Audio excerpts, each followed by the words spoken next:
Everyone says, be yourself. I laugh.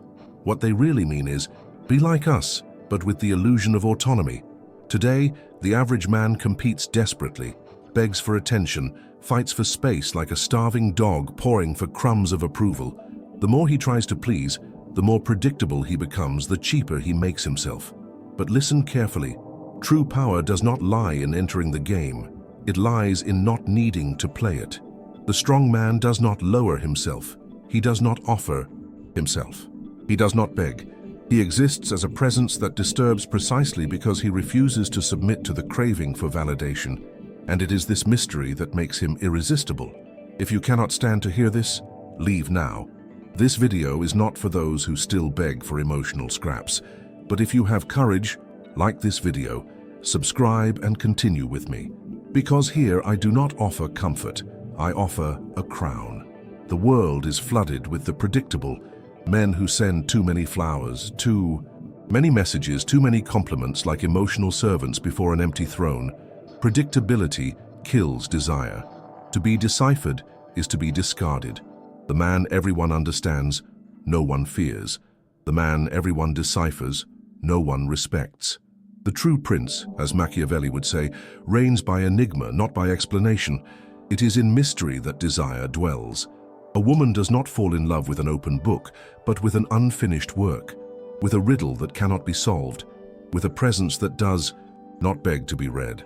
The predictable is comfortable, but comfort does not generate fascination, only apathy. He who offers everything of himself soon becomes invisible because there is nothing left to conquer, nothing left to discover, nothing left to fear. Machiavelli understood the prince must always maintain a strategic distance from his own transparency, not through lies, but through the protection of his own value. What is too visible is exploitable. What is exploitable, sooner or later, will be discarded.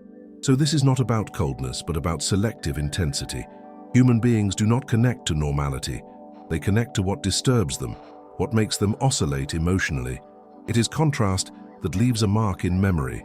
The sudden absence after warmth, the silence after a strong gesture, the unpredictability following an encounter.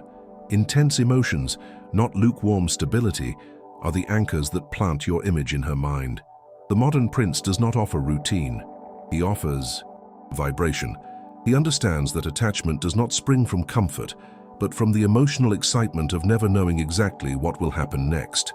And that is why the dependent man will never be a king. He who desperately seeks approval does not attract, he repels. He becomes a burden, an emotional weight to be carried, not a force that commands respect. He who needs to be loved loses the right to be desired. The true sovereign offers freedom. He does not demand belonging. He remains whole even in absence, because his existence is not built on the reactions of others, but on the solidity of someone who was already complete before being desired. Emotional dependence, disguised as romance, is the addiction of the weak. The modern prince understands that true attraction is born from the ability to let the other breathe in his presence, without the pressure of possession, without the desperation of need. Machiavelli already taught, subjects respect more the ruler who governs, with firmness and justice, than the one who begs for love. Likewise, a woman respects more the man who does not need her to exist, but chooses her because he wants to, not because he needs to. The freedom you grant becomes, paradoxically, the most powerful emotional prison. Observe the game. He who depends on validation from others becomes reactive. He lives for the woman's response, for the other's mood, for the gaze of approval. Every smile received is a relief, every indifference an abyss. The true prince does not live in these childish extremes. He does not change his mood because someone desired or rejected him. His strength is autonomous. He carries within himself his own approval. And it is precisely this independence that makes him irresistible, because a woman perceives that, even in his absence, he still remains himself, unshakable, unfazed, untouchable. Authenticity is his greatest crown. But I do not speak of that vulgar authenticity of someone who blurts out everything. He thinks without filter, as if that were strength. No. True authenticity is being whole, even when it costs you to lose. It is keeping your principles, your posture, your truth, even if the price is rejection. Better to be hated for being authentic than loved for wearing a mask. The flatterer collects crumbs of affection, but the man who upholds his essence collects respect. Machiavelli understood that it is better to be feared than loved if one cannot be both. And in seduction, the same applies. Be desired not for what you offer, but for what you do not give easily. And here arises selective scarcity, one of the most underestimated weapons among needy fools. The value of anything inevitably springs from its rarity. What is common, what is always available, what responds immediately to any gesture, loses its luster quickly. The prince does not give himself in abundance. His presence is a prize, not an automatic right. He chooses carefully where, when, and with whom he will show himself, and for that reason his absence is felt as an almost unbearable void, not out of cruelty but out of intelligence. It is rarity that generates fascination. It is controlled access that feeds desire. The man who is not afraid to walk away carries the greatest power. Most lie cornered by the panic of loss. What if I leave and she never comes back? And precisely because of that, they remain weak. The true prince knows, only he who can leave stays. The fear of losing is, in itself, the greatest prison. But he who's sovereign within himself walks toward the door without looking back, without blackmail, without drama. He transforms his absence into a weapon, into a present absence, into a constant shadow in the mind of the one who remains. Absolute emotional freedom is not about keeping the other close, but about not needing them. Now we enter the territory where fools stumble and kings rise, the fear of loss. It is uncertainty that devours the mind of the other. It is not the kiss given that binds the most. It is the kiss that could have been given. It is not the I love you spoken. It is the silence that hangs after the touch. The ordinary man tries to guarantee a woman's presence by excessive presence. The prince, on the contrary, allows absence to speak for him. There is no greater fascination than the constant risk of not having him. It is this tension, this perpetual doubt, that keeps interest alive. The predictable dies. The unpredictable immortalizes itself in the mind. A woman, like a subject, does not desire the one who begs to be chosen. She desires the one who chose first. He who governs himself becomes inevitable, not merely desirable. And here lies the essence of everything Machiavelli and I teach you. Do not beg. Do not negotiate your value. Do not plead to be loved. Become so whole, so absolute, so masterful of yourself that the world bows by the simple gravity of your presence. When you are self-sufficient, everyone will want to be part of what you are. Not to complete you, but not to be left out of your sovereignty. See, well, I am not teaching you manipulation tricks, as modern charlatans do. I am not selling you childish seduction techniques. I am giving you something infinitely more powerful and rarer, the throne of self-sufficiency. The man who governs himself does not seduce. He simply exists with so much weight, so much stability, that he becomes impossible to ignore. He does not chase applause. He does not bow out of need. He does not accept being decorative in anyone's life. His strength is not in the game. It is in refusing to play it by the terms that the weak know. The most curious thing is that the more you govern yourself, the more others begin to interpret every gesture of yours as a message. A simple silence of yours will be analyzed as a speech. A brief absence will turn into restlessness. A woman will start to build entire stories to fill the void of your restraint.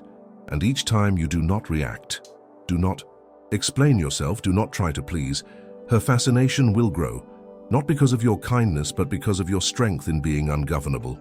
This is not cruelty. It is pure psychology. It is the reflection of human nature. Desire is born in the abyss between uncertainty and absence. But understand this well, to sustain this level of psychological power, one needs an unshakable internal fortress. Most do not withstand the tension of mystery. They want to be understood, justified, accepted at every moment. The prince, on the other hand, accepts being misunderstood. He does not need to be interpreted, for he does not live to be validated. Each time you resist the childish need to explain yourself, to ensure that the other knows your intentions, you cement your position of command. The weak beg for understanding. The strong inspire respect precisely by remaining indecipherable. To be predictable is to hand over the script of your mind to the enemy.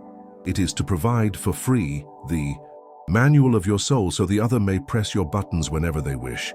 A man who cultivates mystery, alternating presence and absence, sweetness and coldness, intensity and distance, becomes a constant challenge.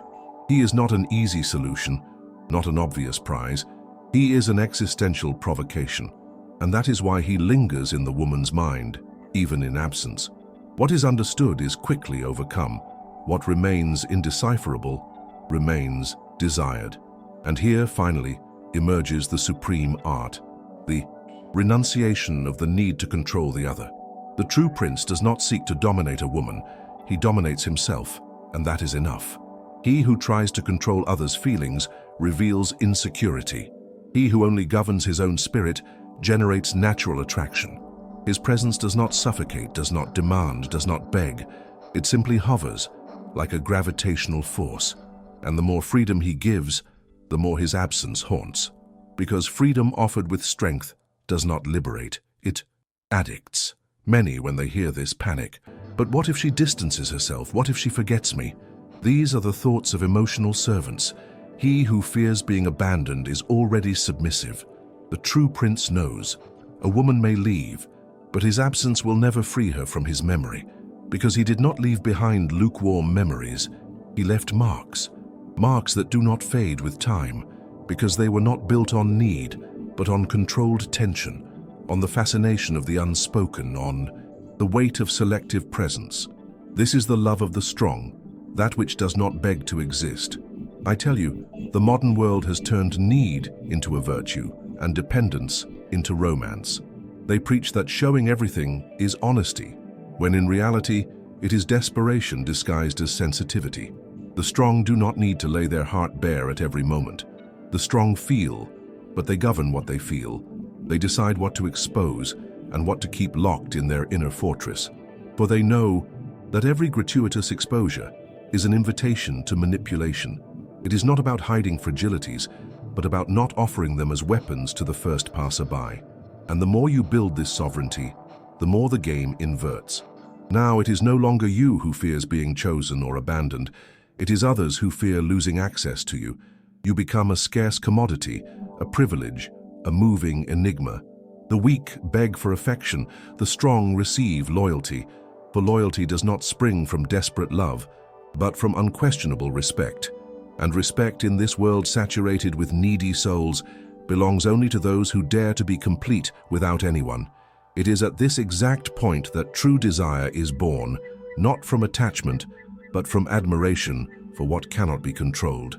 And see, this kind of dominion is not displayed through theatrical gestures, nor through speeches about strength. It reveals itself in subtle detail, in your calm when others would lose control, in your absence of anxiety where the insecure would crumble into explanations, in your contained smile in the face of provocation, in your capacity not to need to say, "I am fine," because your silence already declares it. The true prince does not shout his strength, he embodies it. And precisely because of that, his mere presence transforms the air around him, as if every spoken word were always less powerful than what was left unsaid. But do not expect the world to applaud this path. On the contrary, they will try to call you insensitive, cold, arrogant.